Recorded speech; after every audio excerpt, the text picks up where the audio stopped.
I'm really urging our young generation, the people that are calling me on my phone.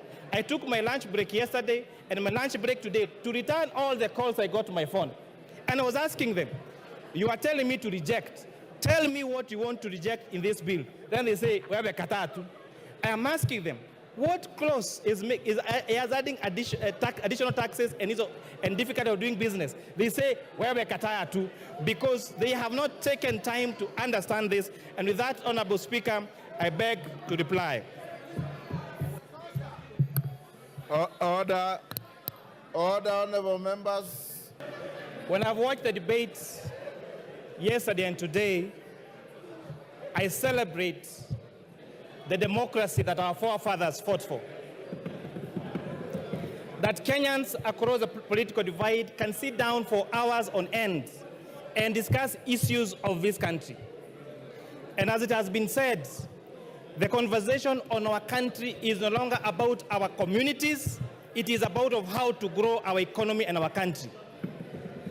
When we have differed on the how, not on the what we need to do as a country in order to become a growing economy.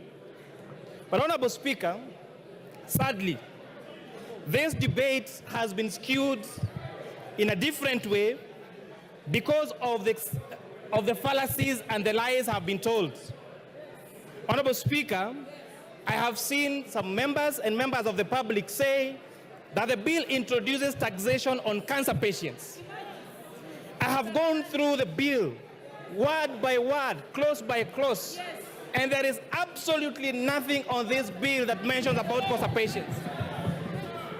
These falsehoods to emotionalize our members of the public is immoral, is wrong, and it is very distasteful.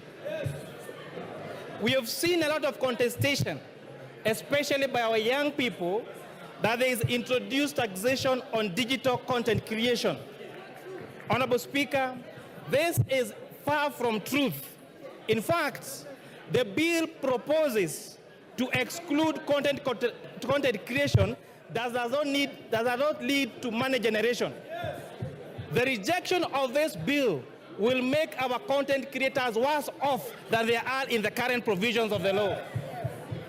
The current provision of the Finance Act talks about content creation even when it is not monetized. The bill proposes to delete content creation that is not monetized, and that is a fact of the matter. So for our content creators, rejection of this bill means that you'll be worse off than we were last year or that we were in the moment. I've watched the debate on sanitary towels and diapers. Honorable Speaker, I grew up during napkin times when children used to be napped with napkins. And I've seen how diapers has revolutionized and modernized our women. A few years ago, Honorable Speaker, the quality of a good mother and a good wife was known by how well she washed the napkins for her children.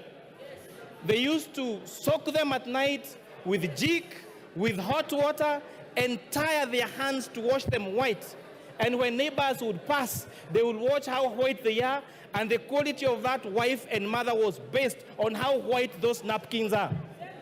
Therefore, where we are in diapers, we have greatly revolutionized and given dignity to our wives and to our mothers.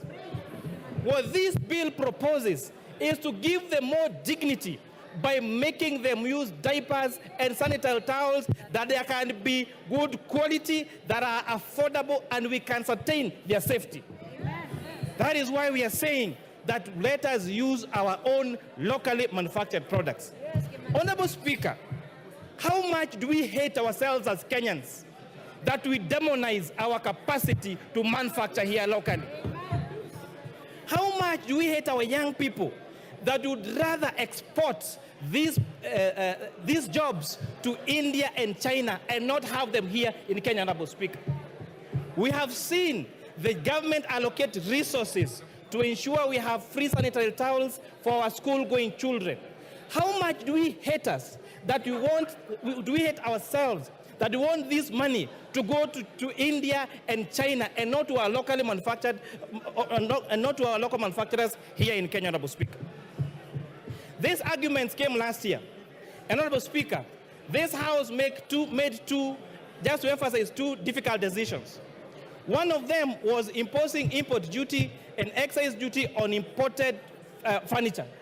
As we speak, Honorable Speaker, that tax and policy measure has seen the furniture being used in this country, being locally manufactured and creating jobs for young people. If you go to the big furniture shops, like tiles and carpets and the others, they have all started local assembly and local manufacture of furniture.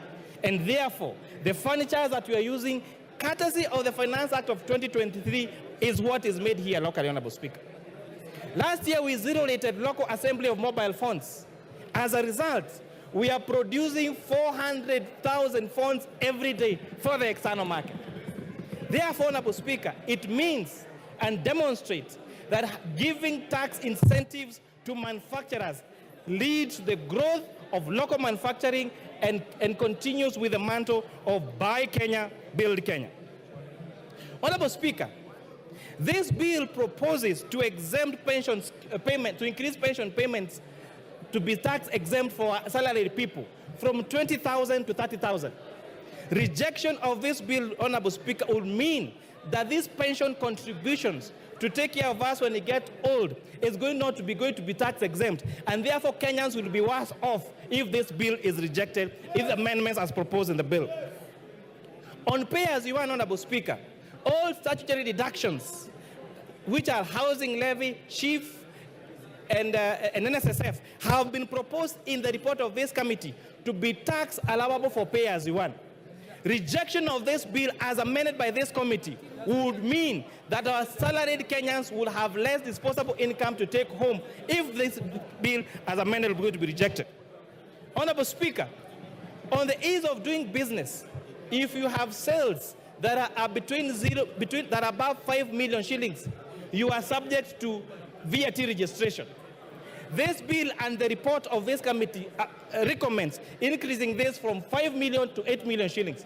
Therefore, rejection of this bill will, as amended by the committee, will make it more difficult for our businesses.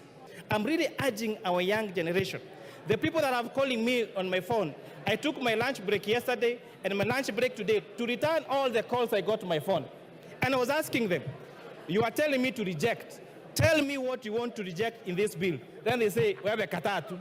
I am asking them, what clause is adding additional taxes and difficulty of doing business? They say, we have a katatu, because they have not taken time to understand this. And with that, Honorable Speaker, I beg to reply. Order, honorable members.